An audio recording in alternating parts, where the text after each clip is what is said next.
Hey everybody, this is Deji. And Chris. Welcome to the Lot1 Podcast. On today's episode, we talk with Jillian Corsie about filmmaking, editing, film festival programming, and squirrels. Also, dressing up like a tooth. Yeah. Let's get into it.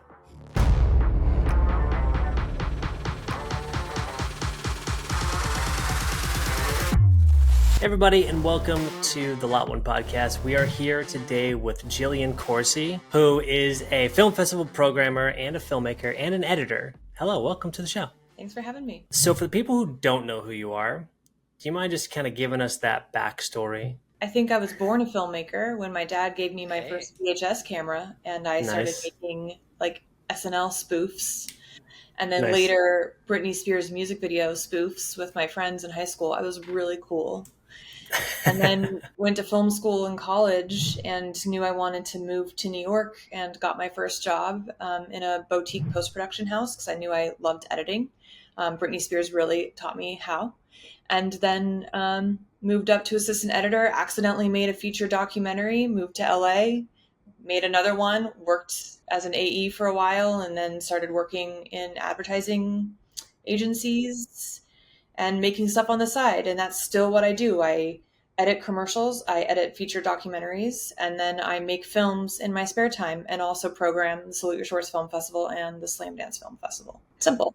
It's a lot. Okay, yeah, very straightforward, simple. No twists, no turns. No. So I don't usually ask these questions, but what was your first experience like when you got your VHS camera and you made your first thing? I was like 3. I have no idea. In camera editing. I don't know. What I would say is that I'm very surprised that a 3-year-old was able to put together a SNL. That's amazing. Well, SNL stuff came a little bit later than that, obviously. But no, I just mean like I was born and I was performing.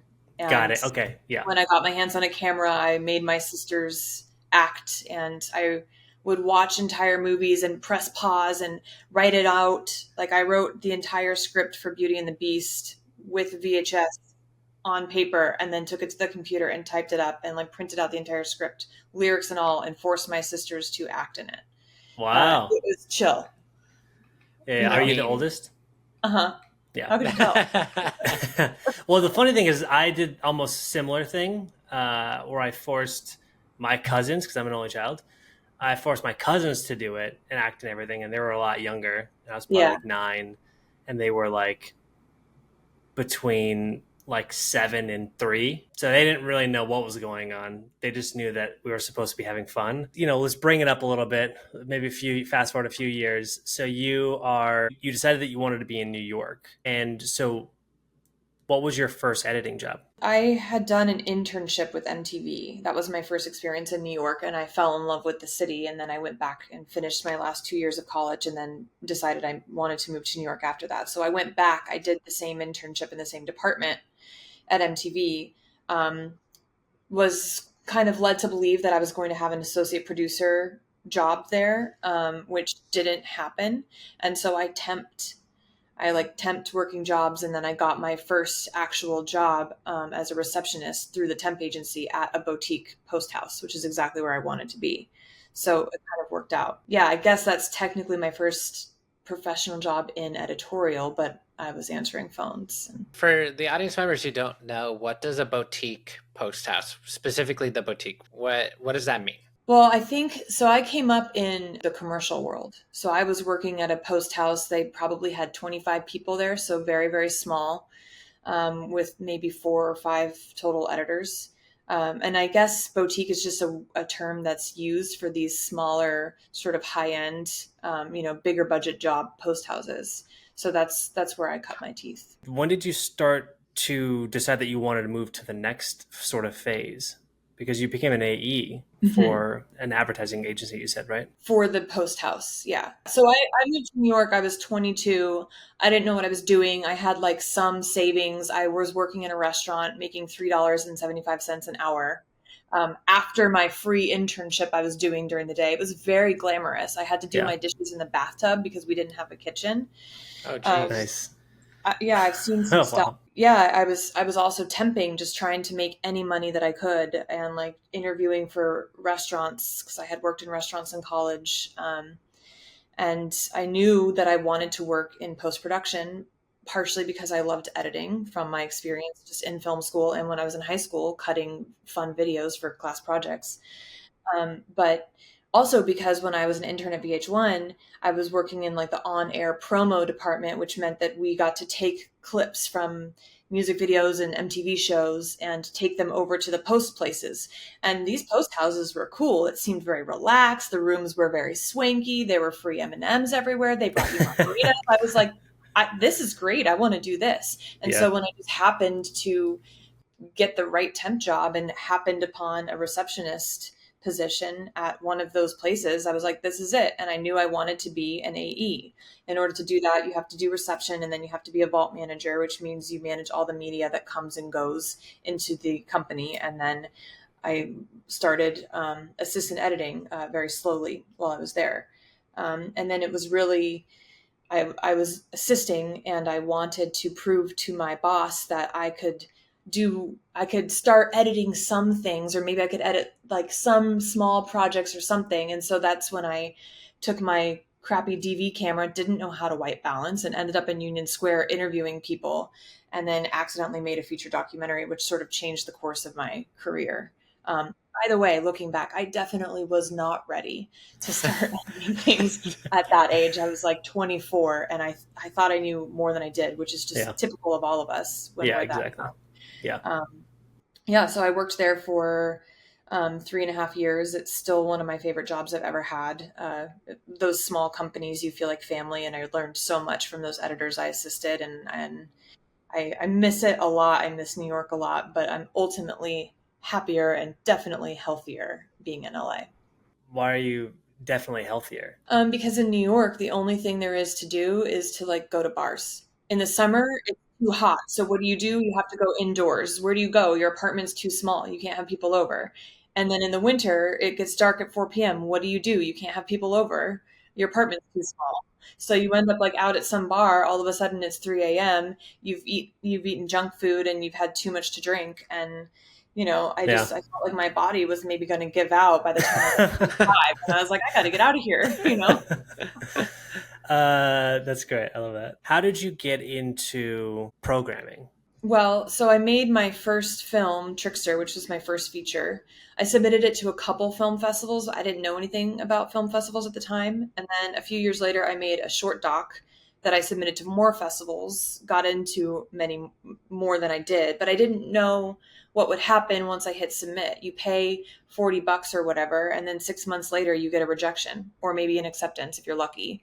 But I had no idea what happens. Like, what do you talk about? How do you decide those things? And I'm a part of a lot of different groups in the industry. And years ago, Austin Film Festival was looking for screeners. And I thought, well, that would be interesting. So I volunteered as a screener for Austin for a couple of years. Watched shorts one year, watched features one year, decided I'm not doing that again. Watched shorts again. And then when the Salute Your Shorts Film Festival was looking for programmers, I was an alum. My short doc played there. And I thought, well, I'll just throw my hat in the ring. And I've been with them for the last 5 years. I don't have time to screen for Austin anymore, but it's awesome because now I know what programmers talk about. I know what kind of films do well on the festival circuit. And I thought, I wish I had known all of these things 10 years ago, 15 years ago when I was starting out. There's so much that filmmakers don't know. And so that's why I started the TikTok about basically trying to share the things that I've learned being a programmer with filmmakers that are just starting out. Yeah. So really quick, for those who don't know, what does a screener do? And then what does a programmer do? Let's dig into that a little bit. A lot of festivals, not all of them, will use screeners that basically watch the films as they come in. Generally, every film needs to be seen by 2 or 3 screeners, and then the screeners give their feedback. Every film festival does it different in terms of like what they're looking for. And so the screeners are usually prepped. Austin, you had to actually take a test to see if your taste would align with theirs or if you understood what they're looking to do. And then from there, if like 2 screeners give a film like a 4 and a 3 out of 10, okay, that film's not going to get in. If one screener gives something a 9 and another screener gives something a 2, there's something interesting happening here, and those are the kind of films that as programmers we want to see. What's causing that discrepancy? So that will usually move on. And if 2 screeners give the film an 8 or a 9, that will usually move on too. So it's really about weeding out films that aren't going to make it into the festival anyway. And then by the time they get to programmers, we start having those discussions. What do we have to have? What do we want to have, but we're not sure we're going to find placement for it, and all of that. The Lot1 Podcast is brought to you by the Tourist Hat Coffee Company. You know what keeps me running on those long film sets, Stagey? What's that, Chris? Coffee. And you know what's the worst thing ever? A swift kick in the pants. No, bad coffee. So that's why I choose Tourist Hat Coffee Company's high quality coffee beans. Their artisan roasted single origin coffee and handcrafted blends are so much better than those stale stuff you get from those other brands. Yeah, those things are bad. Tourist Hat Coffee Company's coffee is artisan roasted, micro roasted, single origin, and their small batch roaster that handcrafts their blends to maximize peak freshness upon delivery. Family owned and operated. What more could you ask for from a coffee company, Deji? I literally can't think of anything else. If you're still not sold, a portion of each purchase goes towards contributing to some of their favorite nonprofit organizations, such as Animation Dance Community, Seeds of Hope International, and Beautiful Gate Orphanage.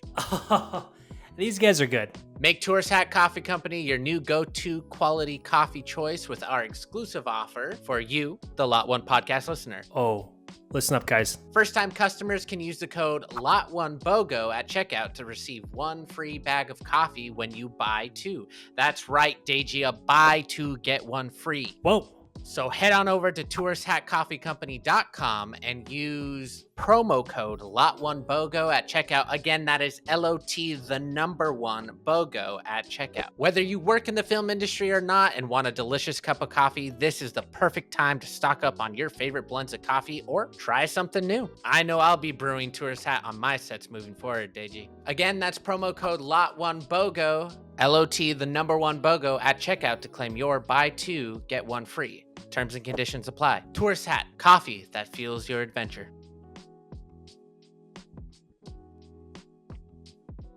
Did you enjoy being a screener? Because I feel like... Yes. Okay. I was going to say, you probably got the gambit of really not great films to really good films to really was it hard to kind of put aside your own, or I guess, intertwine your own opinions to match the festival? Or, what was that like? At first, the test that I took, so Austin is the story festival.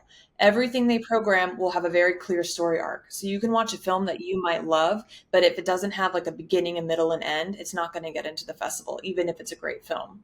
And so a lot of filmmakers will just blindly submit stuff to film festivals, not understanding what they're looking for, and they're just wasting their time and money.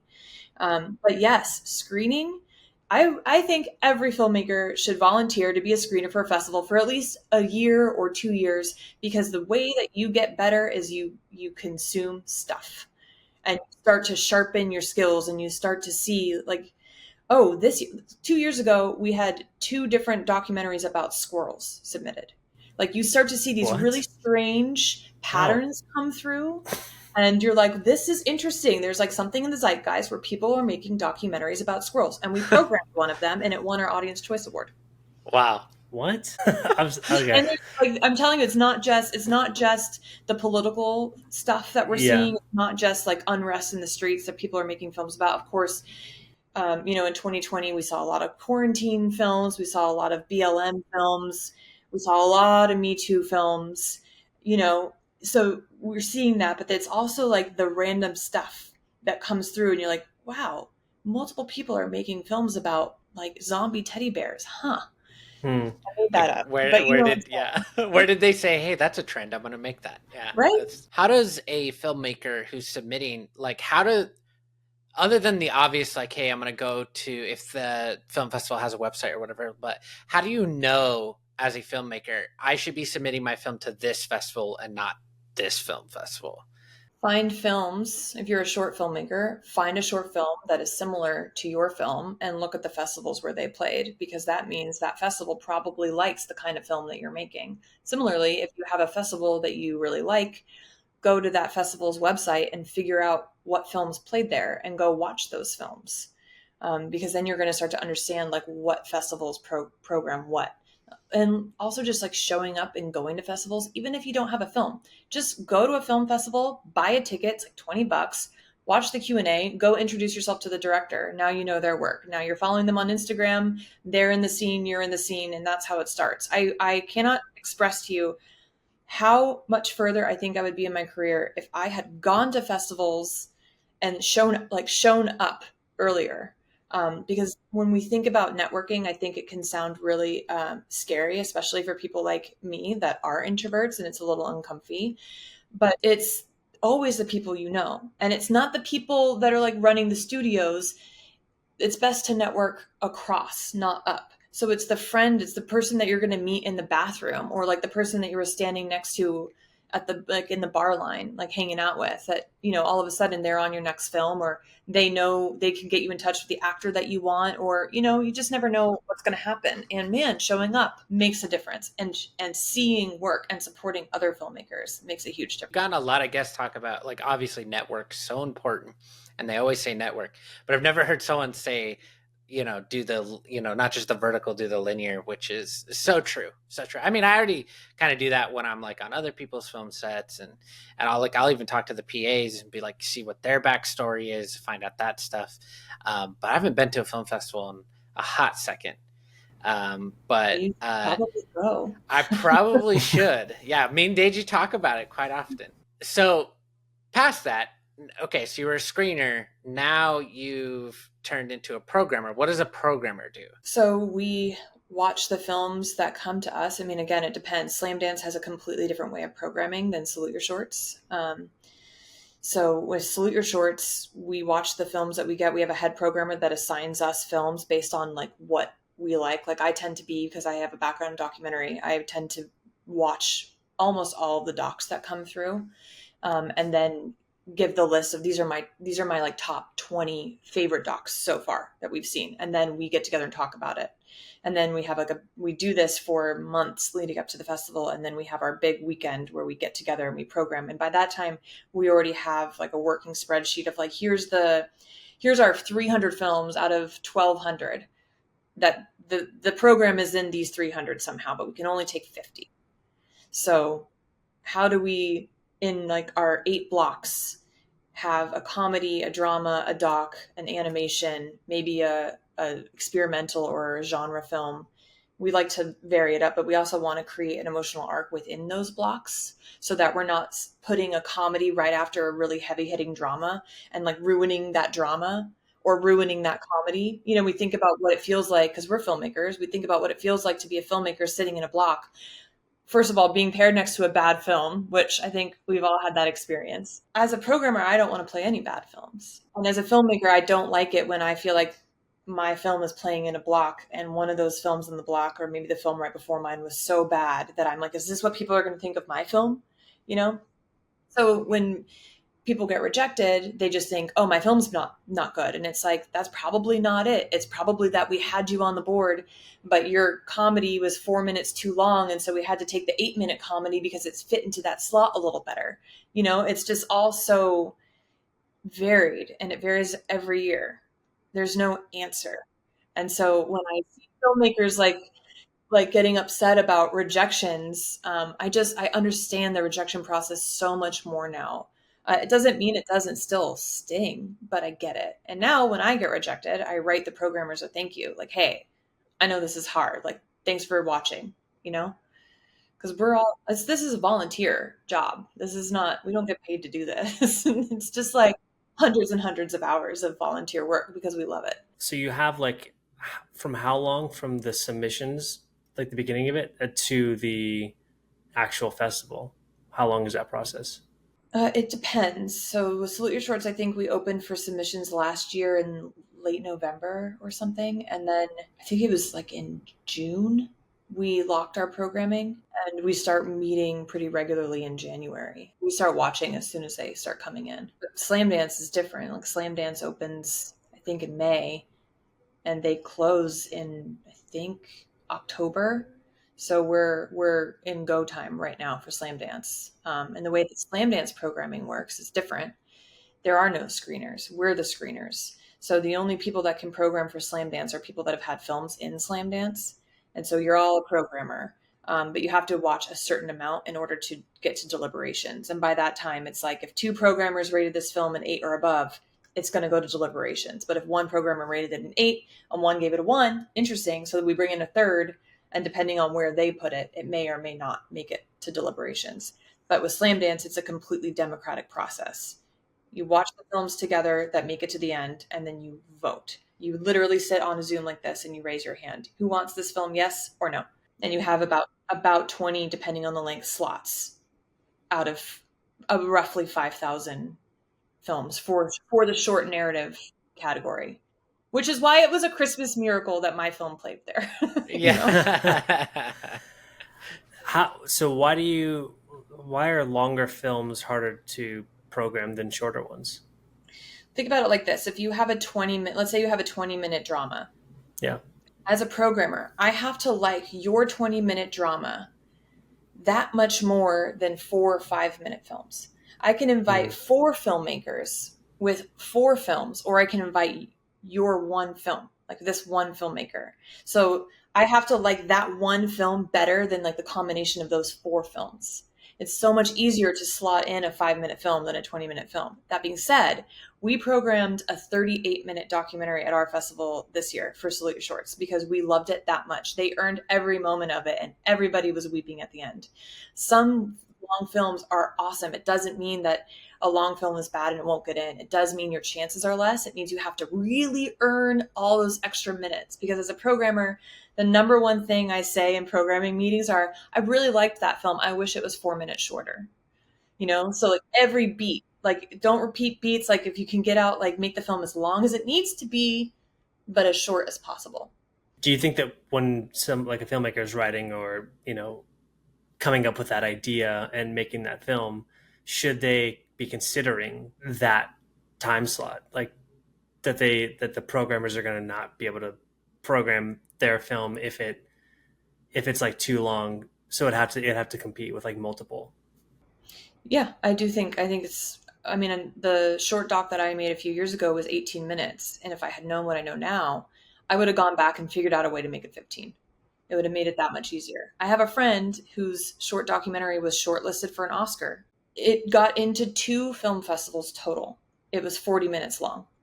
It is really, really hard to program long shorts. Greetings, film enthusiasts. It's Christopher from the Lot1 Podcast. Ready for an exclusive pass to our cinematic world? Join our Patreon page for early access, behind-the-scenes content, and a community of fellow film pros and enthusiasts. Your support keeps the reels turning. Head to patreon.com/the Lot1 Podcast, and let's make movie magic together.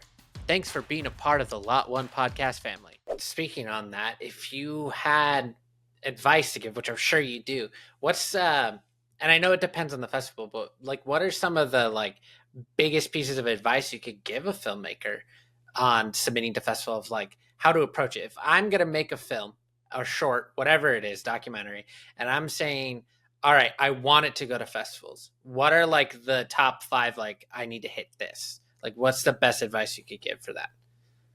Really put in the elbow grease to research the festivals. There's like 40,000 or something dumb festivals on Film Freeway. Like at least half of those are scam fests. Anytime you see like an online only festival or a festival in its first year or something that has no pictures, that has no reviews, go to their website. Do you see any in-person events happening? Do they have like a list of 50 different awards? Are they best actor, best actress, best supporting, best this? Or are they like listing out like a lot of festivals are sort of pay for award festivals. They're not like legitimate festivals that are like accepted in the film industry as good festivals. So a laurel from a festival like that doesn't matter. And frankly, laurels really don't matter unless you're going to Sundance or you're going to TIFF or something like that, Tribeca. So I would say put in the elbow grease to research the festivals and make sure they're legitimate, and then only submit to festivals you want to go to. Because the thing that you're going to get out of a festival is what you put into it. If you show up and you make new friends, I prefer that to networking, and go support other filmmakers and have people show up for you, you're coming out of that with it's worth the $50 entry fee. But if you get into the festival and you don't intend to go, why pay $40-$50 to submit your film? I just don't think that's worth it. Yeah.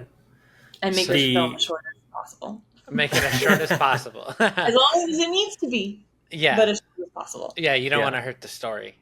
So that you kind of covered this in your response there, but then why is it important for, other than the networking, like how important is it for filmmakers to be submitting to festivals? Like is there, I guess you kind of already answered, but I want to really hit on that. Like, do you think it's important as a filmmaker at Lot1 Productions to be making films for festivals, and why? What would you be your like selling point for it? I think it absolutely depends on what the individual filmmaker's goals are. There's a lot of filmmakers who make films that they just stick on YouTube that get like tens of thousands or hundreds of thousands of views. And if they can monetize that and that's their career and that's where they want to go, I think that's great.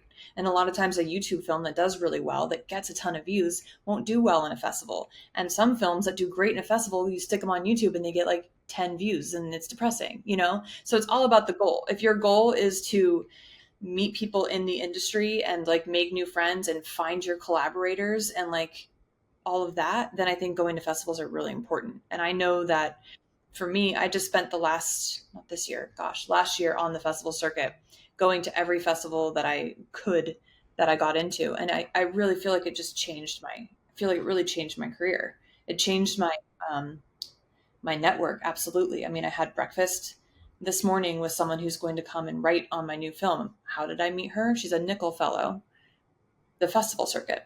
I would never have met these people if I hadn't shown up, because it's the people that show up that are like you. And those are the people you want to be hanging out with anyway. Can you tell us about Tooth and the Lambing? Tooth was actually an experiment that I made. I wanted to take everything I had learned being a film festival programmer and put it into a film and see what my festival run would look like. So I made a 4.5-minute film that is really strange, that once you watch it, you'll never unsee it. That I think non-dialogue films can sometimes be really interesting. And I put it out there. And I mean, I premiered at Slamdance and played a ton of Oscar qualifying festivals, got into Sitges, which is like the biggest genre festival in the world. And I never thought that I would have, the odds of some of this stuff are crazy.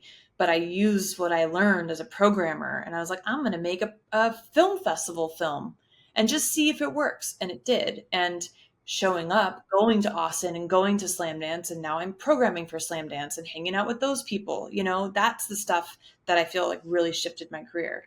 And because Tooth was so well received, even though it's like a really bizarre film, I won some horror awards and then got handed business cards from people that work for bigger studios that are like, let me know when you have a feature. And I was like, oh shit, I got to make a feature. It was actually at the Cordillera Film Festival last year where I won their horror award. One of my favorite festivals in the world, by the way, but I kind of don't want to tell people because I want to keep it to myself because it's so good, but also people should know about it and they should submit. What's it called again? Cordillera. It's in Reno and it is fantastic. It is really, I can't say enough good things about it. But I came up with the idea for the lambing while I was there. I'm a Scottish American citizen and my family has my grandmother's tiny cottage in this little sheep's town in Scotland and they're going to sell it. And I was like, oh, I need to make something there. And I thought, I'll make the feature there. One thing led to another. And now I'm writing the feature. And a woman that I became close to at Cordillera, who has produced a bunch of stuff that's gone to like Tribeca and these big festivals, is my producer. And now that's how I'm rolling with that. And I'm pitching it at Cordillera in like 3 weeks. So that's scary, but it's sort of like full circle. In 1 year, I have a script and I have a producer and I have an idea and I've got people that are waiting on the script once I can make the script good. Chris and I have been talking about this for like a long time. I'm like, yeah, like we should just start going to film festivals, even if we don't have anything to, Yes. just to be there. So now I'm For the people who may be listening, for the rest of the year or for any year, right? Like, what are, if you had to choose like the top 5 film festivals that are probably accessible, which ones would you choose for a person to go to? That's so hard because I can only speak about the film festivals that I've been to. Like the woman that I had breakfast with this morning, she just came back from the Sun Valley Film Festival and she was raving about it. She's like, that's like Cordillera. Like, you've got to go. I'm like, I never heard of this. There are so many great festivals. My favorite festivals are the ones outside of LA that are tucked away in different cities. And it's awesome to get to travel to those places. Obviously, Cordillera, I've raved about it enough, is on my list. The Julian Dubuque Film Festival in Iowa, 10 out of 10. I hope, like, every film I make, I want to be there. Like, I love it so much. They pick you up from the airport. They really take care of you. They play great films. You meet so many great people there. The Cucaloris Film Festival in Wilmington, North Carolina is a great festival. The Heartland Film Festival, Indie Shorts in Indianapolis, that was a fantastic experience. I mean, there are a lot of it. The Loft Film Festival in Tucson, Arizona. There are so many awesome film festivals, and it's usually the smaller regional festivals. A lot of these festivals, by the way, are Oscar qualified. They're really good, well-known festivals, but they'll pick you up from the airport. When I went to Indie Shorts, I walked up to check in, and he was like, "Oh, Jillian from Tooth," and I was like, "You know my name?" Yeah. So, they take care of you. A lot of them will try to give you stipends or will give you a hotel night. Some of them will give you free meals. That stuff goes a long way. So it's easier for me to pay $200 to fly to Indianapolis if they're going to put me up for 3 nights and have food at events and things like that. It goes a long way. Now, to clarify, that's if you were accepted into the festival itself. Oh, that's as a filmmaker. But if you're someone that lives in Indianapolis and wants to get into the film scene, Heartland Film Festival, the Indie Shorts, it's the same, I guess, organization. That's a fantastic film festival. They get great filmmakers, Oscar-winning filmmakers coming out, and they put on amazing events, and they really care. The guy, Greg Sorvig, that runs it, the artistic director, I met him at Cordillera, but I had already known him a little bit from being a programmer at Salute Your Shorts. Programmers tend to know each other and will send each other films. Paul Sloop, who programs for the Cleveland Film Festival and Cordillera Film Festival and Pittsburgh Shorts, he'll send Salute Your Shorts films because he knows what we're looking for and vice versa. So, once you get in, and then all of a sudden Paul and Greg, and you can sit and be like, hey, I'm going to submit my film to you. And it's just how all that stuff works. But again, it's not a game to be played. It's not like, I don't want to be at a party and be talking to one of you and then, be looking over your shoulder. Like, where's the bigger, better deal?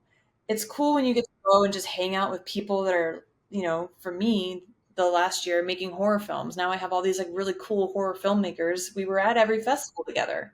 So, big question, short film or feature film? Which one should you, I mean, I guess it's a give or take, right? But like, do you recommend people start in shorts, or do you say just jump to the feature? What should we be submitting to most of them? Whatever you want. There it is. Cool. I do that. Most people will start with shorts and try to work up to their feature. Yeah. I started with a feature, and then I made an 18-minute film, and then I made a 4-minute film, and now I'm going to jump back. So you're going down. Pretty soon, you'll be making vines. I am making a 60-second film that I'm submitting to Slamdance in a different category this year. Wow. So, a 60-second? Yes, they have a 60-second category this year. That's intense. So how does a person, you said it's volunteer work, but so how does a person become a programmer? I think a common way is to start as a screener. And then the programmers will get to know you, and they'll get to know your taste, and they'll know if your taste aligns with theirs. And then they'll bring you up, something that we're having conversations about right now with Salute Your Shorts. Show up, volunteer. Like, you have a couple hours on a Saturday, go volunteer, work the front desk. You're going to meet all the filmmakers. You're going to get to know the programmers because they're going to be thanking you, because we're all running around like, crazy people who have volunteered their time to run this event. And that's how you get in. Just show up. It does mean you have to work for free. And listen, I work for free all the time with these festivals. But for Slamdance, you have to have a film in the festival in order to program for them. Got it. That's cool. So you have to have a film currently or be an alum. You have to be an alum. I see. Got it. Yeah, you can't program for your current year. Yeah, that'd be a little. Yeah, you know what? I think that this one movie is really good. You're like fine for it. Well, they're really strict about, we can't rate. Like, I have friends that have submitted this year, and I can see their submissions, but we can't rate them. Are you not allowed to submit a film if you're a programmer for that festival? Or you're just not allowed to touch it, or how does that work? So I'm not allowed. I'm doing short docs and short narratives for Slamdance this year, so I'm not allowed to submit a short doc or a short narrative. I did edit and produce a feature documentary, which we have submitted, but I am not on the feature docs team. So I do technically have a film submitted there this year. Yeah, but you just can't be looking at it, basically. No, I can't be on that programming team. Yeah. That makes sense. And then for Salute Your Shorts, we would never play our own films. Salute Your Shorts team is like 3 people. Yeah. Okay. It's fine. But it's so small. Hey, Film Fam, Deji here. Curious what happens after we wrap up an episode? We've got you covered with the Lot1 Podcast After Show, only on Patreon. Dive into untold stories and behind-the-scenes tea. Subscribe at patreon.com/the Lot1 Podcast. Let's roll. You keep bringing up Salute Your Shorts. Can we jump into that a little bit? You would explain that festival. What does it mean? Salute Your Shorts was started by a group of filmmakers, myself not included because I came on later, who had been on the festival circuit and had seen how awesome these regional festivals outside of LA are. They feel like summer camps, like adult summer camps. So they wanted to take that feeling, that summer camp feeling, and bring it to LA. So Salute Your Shorts Film Festival is a once-a-year film festival that happens over a weekend in August in LA, and our tagline is films with an aftertaste. So we're looking for films that are going to stick with you. If I see a film 2 months later, I'm still thinking about that film, that means that's a film that could likely play Salute Your Shorts. So we have like one venue, one screen. It's possible to show up and see every film if you wanted. We bring in breakfast, lunch, and dinner sometimes. We've got a bar. We've got panels that we put on every year. It's a really intimate event because, again, we can only take roughly 50 filmmakers out of 1,200. So it's just sort of that summer camp vibe in LA. We just wrapped like 2 weeks ago. It was awesome. What is like the goal for your Salute Your Shorts TikTok? So I started the TikTok just because I wanted to, again, tell younger filmmakers what it was like as a programmer, what happens after they click submit. This is what this is what programmers are thinking about. This is what we're talking about. I'm seeing some weird patterns of squirrel films. Interesting. Here's when we're deliberating. Here's how many films go to deliberation. I just think there's not been a lot of transparency. So that's what I'm trying to offer. I don't post a ton. Like I don't post every day. I post occasionally. So it's not like something I'm really keeping up with and trying to get any kind of following. It's just more of like when something happens and I'm like, oh, I think this would be useful information. I'll post about that. So it started out just for Salute Your Shorts, but then as I was making Tooth and on the festival circuit, it started being about me also and like what kind of merch filmmakers are making for film festivals. For example, the feature that I produced and edited is going to a very exciting film festival that I can't talk about yet next month. And so we're planning like, okay, how do we get press? Who can I cold email? What kind of merch are we doing? How do we market while we're there? When I was marketing Tooth, I wore a giant tooth costume and I gave out floss with a QR code because when people travel, people bring floss. And That's hilarious. They're a costume. That's funny. Wow. Interesting. I saw your tooth costume. Mm-hmm. I did a little bit of research prior to, and I saw it and I was like, that is hilariously awesome. And you know what? I bet you people remembered it while they were there. They did. And you know what's funny is when I first showed up at Slamdance, you have this idea that if you get into a festival like this, everything's going to happen for you and it's going to change everything. And it kind of did, but not in the way I thought, And I was coming out of COVID and I was really nervous because I felt like I had to talk to as many people as I could. And I didn't, and I was feeling, oh, I'm so awkward. And it's like, no, everybody thinks they're awkward. It's fine. I mean, I am, but it's fine.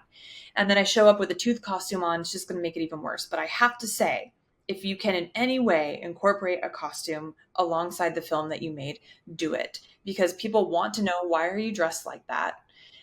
Tell me why you're dressed like that. Great. Now I have people asking me about the thing that I want to talk about anyway. And I don't have to walk up and be awkward about it.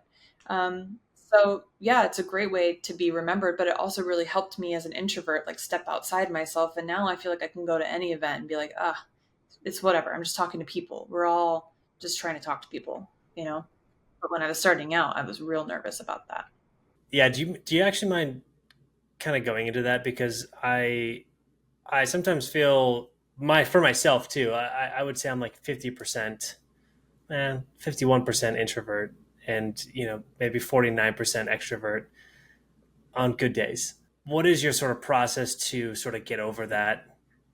And you said wear the costume, but is there something else that you did that sort of helped you sort of get out of your shell? No, I mean, I think for me it was wearing the costume for sure. Okay. But now I'm just, because I was just making a fool out of myself in rooms full of strangers every time I went to a festival. And I really got over myself pretty quickly. And now I can go, think about it. If you're going to a film festival or a networking thing, anything, well, everyone is trying to meet new people. So usually I'll just walk up to a group of people and be like, hey, can I join you? And they're like, yeah, I'm so-and-so. Great. Now I've got friends. It's as simple as that. But it's like, it's easy to like stand at the wall and be like, oh, I should just look at my phone. It's like, then why are you here? It's like the ultimate filmmaker social, essentially. I mean, I don't know if I'd have the guts to show up in a tooth costume to Slamdance. So I give you props for that one, because that's a lot of guts. Yeah, well, back then at least I had a team. We had like an army of teeth. There were 4 of us with costumes. Oh, that's good. Moving forward, it was just me, and I took that costume with me everywhere I went for a whole year, and it paid off. That's good. Yeah. You haven't cleaned it? You have a few cavities? I haven't cleaned it, but I do have 4, so I kind of traded them out. Okay. I tooth a lot. I didn't want the other teeth to feel left out, though. Yeah. So you got just one tooth that's like super dirty. The rest of them were just pristine. Almost. Yeah. So we are running sort of kind of to the end of our adventure, but we do have a question from the audience, a listener question. So this is the question. From what people have submitted, do you see a rise in any specific stories, genres, or just any genres? I feel like we get more dramas than anything else. We're always looking for really strong comedies. Comedy's hard to do. I think a lot of the times when filmmakers start out, their work tends to be very derivative, probably 600, 700 short films a year. So the interesting thing is once you've watched that many, you start to I mean, I've learned a lot myself. Like I can tell, hey, this filmmaker's got something. They have something interesting to say. There's something interesting going on. This film isn't quite there yet, but I'd be curious to see what they do next, and I'm going to track them. And then you see filmmakers who have, they're the filmmaking itself is really strong. It looks great, but the story, I've seen in the story a million times. There's nothing different about this film. It feels like you're trying to copy what Spielberg or Coppola or whoever has already done. So you can kind of tell the difference there. And that's true with a lot of comedies that we see. A lot of them don't necessarily bring anything new to the table. So I would say if you're looking for something, try to make an awesome comedy that has a voice, because we always need those. I feel like in the larger industry, in the theatrical release industry, right, there's not a lot of dramas anymore. It's obviously it's like superhero and it's sequels and it's pre-existing IPs and stuff like that. Do you feel like the reason why we're seeing a lot of dramas in the film festival circuit is because there's lack of dramas up at the top? Or do you feel like it's just always been just naturally always dramas at the film festival circuit?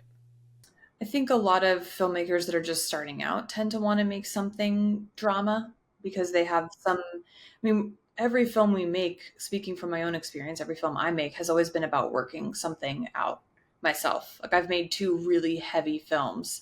The reason I made Tooth was because my parents were moving out of my childhood home, and I was really stressed out about this. And my mom gave me all my baby teeth. The lambing is about anticipatory grief. It's like, I'm getting older, my parents are getting older, my cat's getting older, and I am like pre-processing everyone's death, even though everyone's fine. You know, so it's like either you're doing it in horror or comedy. There's a different way. So I think that's probably why we see a lot of dramas. I don't necessarily agree with your statement. I know that the big studios are kicking out Marvel after Marvel, and I really hate those movies. Not all of them, just most. But, you know, I've seen some really awesome indie dramas. They just don't get the attention. There's no marketing behind them. Like Ghostlight. I saw Ghostlight the other day. Ripped me to shreds. Brilliant film. Dee Dee's been in theaters. I went and saw that. I hung out with those guys at Sundance this year. They're all like my age and from the Bay, which is where I'm from. You know, there's good stuff being made. They just don't have $1 million of marketing behind it and the power to get themselves up in AMC for more than 3 days. So I think you just have to sift through to find that stuff. But there's really good stuff. I'm glad that we have the after show to keep talking, because there's definitely more I want to talk about. We're at this part of the show where Chris has a very special question he asks all guests. The most important thing ever. I'm really very excited. Important. Yeah. And let me give it a little bit more. So he's been asking this question for years, just to anybody he's able to get to answer it. And then he brought it to the show. I'm just messing with you. Just go and answer it. Stop over hesitating. All right.